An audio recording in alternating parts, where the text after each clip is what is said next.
Hello everyone, thanks for joining in. And wherever you may be right now, I want you to first take a pause. Take a deep breath in and a deep breath out. And let's get settled. And today what I'm going to do is talk a little bit about how we can get through this situation that we are in. And since we all have capacity, I want you to start viewing this video by knowing that we can all get through this together. Okay, so as you know probably by now with the introduction, I am a psychologist by profession. And I'm currently working at Brandix Sri Lanka as the group consultant psychologist, and my sharing today will come to you with my professional and personal experience. While I was in Christchurch, I want you to say that I went through 2 major earthquakes and experienced 1 earthquake in San Francisco. However, who I am is made of many parts.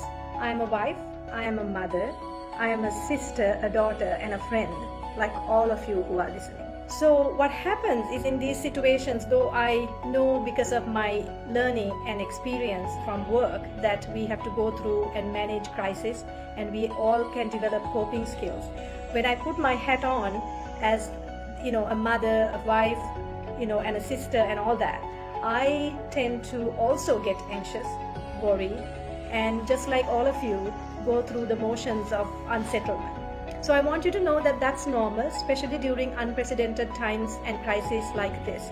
It is normal for us to feel the feeling and the unique feelings that we all face right now. So what I want you to do is know that there are things that we have control over and that we have no control over. What happens is, when we go through difficult times, we feel, especially when there's an end to this situation, when there's people dying around us, when this is taking a long time, and other people around us are feeling anxious and nervous and stressed out, we also tend to follow that. And when we can cope with situations before, and we tend to forget that because we get in the mix of everyone else and start feeling the feelings that they're feeling. The first thing I want you to know is that we all have the capacity to develop coping mechanisms, how we can cope and get through this. We get through this together. So let's see. Also, these kinds of situations, I want you to kind of look at it in the more positive light of it, can bring us new experiences, new knowledge. We can start developing our inner self. Crisis can bring us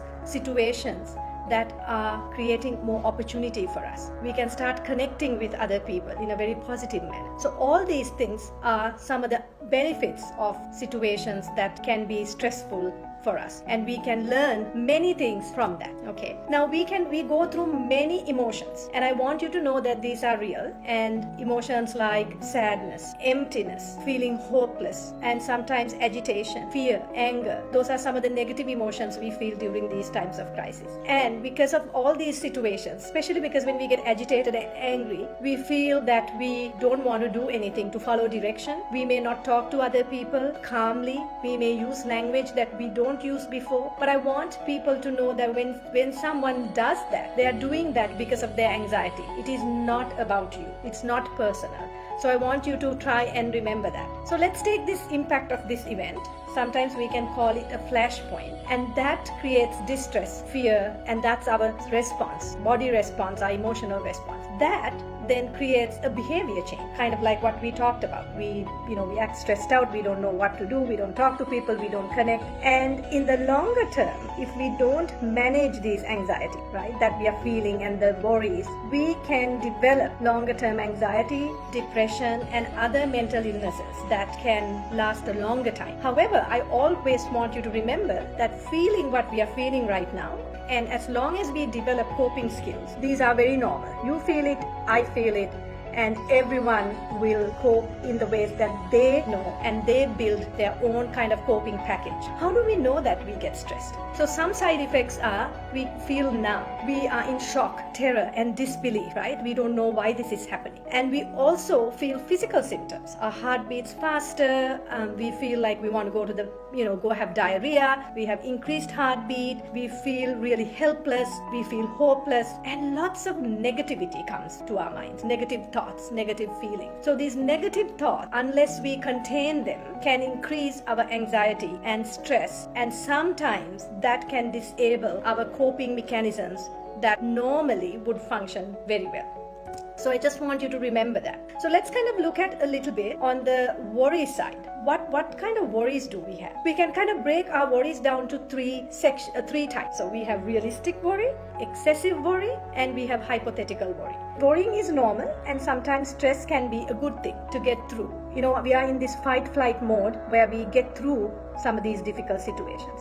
So when we are experiencing a real worry is when we can break our worries down and come up with some solutions that can take the worry away, or at least minimize our worry. So things like, we are worried about getting C19, we wash our hands, we keep our social distancing, we can do many things like that. And then excessive worry, that is when we start beginning to feel upset, exhausted, we feel demoralized, we feel like we are living in fear and we cannot lead our normal lives. Then one can go to this extreme worry, called this hypothetical worry, and we also call that catastrophizing, where we feel that we will get C19 and we are going to die, our family members are going to die, we will be using a ventilator, what will happen to us? So some of those are not in our control. So when those kinds of things happen, what we want to do is know that that's going through our mind, put that aside, distract ourselves, and start doing something that we can cope with, or get in and do an exercise,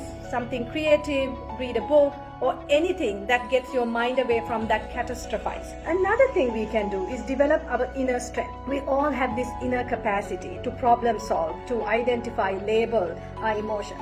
So go ahead and label your emotion, know that that's real. Then let's go into building this resiliency. Resiliency is something that we have done before, that we have coped before to get over a situation. So we have these building blocks that we can maximize on during these kinds of situations, and we can then overcome some of these things that we are going through now. To become more resilient, we need more people and we need the environment to support us. So we need strong and supportive relationships, family, friends. We need to have a positive outlook. Okay, we need to believe that things are always not so bad. We help people. We have spirituality, sense of hope, creativity, humor. All these help us overcome and build resilience. We call them protective factors that help us through difficult times. And add to that, there are two main components: eating well and getting enough rest. Now, the other thing is, we also should not fight our anxiety, right? We want to label it, solve it, and get to the next thing that we have to do in our life that holds us. We may have children, we may have work to do, so we don't want to have the anxiety just keep us where we are at. What we can do is, if you are feeling anxious and you don't really know what to do with it, you can try to see what your anxiety level is. So if you monitor your anxiety level for a week or 2 weeks, and if you're in the higher numbers, I would encourage you to get advice, seek help, see what kind of things you can do to reduce this anxiety. Now, you must also remember, this is a really great time to not miss complimenting each other, especially in your household. If you find someone doing a great deed or something, a chore that was to be done, you can compliment them. This is also another way of improving and connecting with people. What I want you to take away from today are a few items. I want you to believe that you have the capacity to weather this storm. Connect, connect, connect is what I would say to you. You will find those building blocks that's going to pull you through. Also, find yourself time to get the correct information. Listen to websites that give accurate information and minimize watching TV that might take us back to the over worry and the catastrophize. Okay, so capacity, know that we have it. Connect with people, feel your emotion, that is okay, and know that it is normal, and know that real worries have solutions and that we all have solutions. And I want you to really know that difficult situations, emergencies, crises, whatever we call it, create new opportunity. And this is one of those times that you will have to create a lot of inner strength for you and your family. So I want you to be safe and follow directions. I hope this has been kind of helpful for you and you have gathered helpful tips. Please share this with others. And if you have questions and have concerns or want to get more information, please inbox us and we'll try to answer them in our next segment, or we'll get in touch with you. And once again, be safe, be kind to yourself, be healthy, and support each other.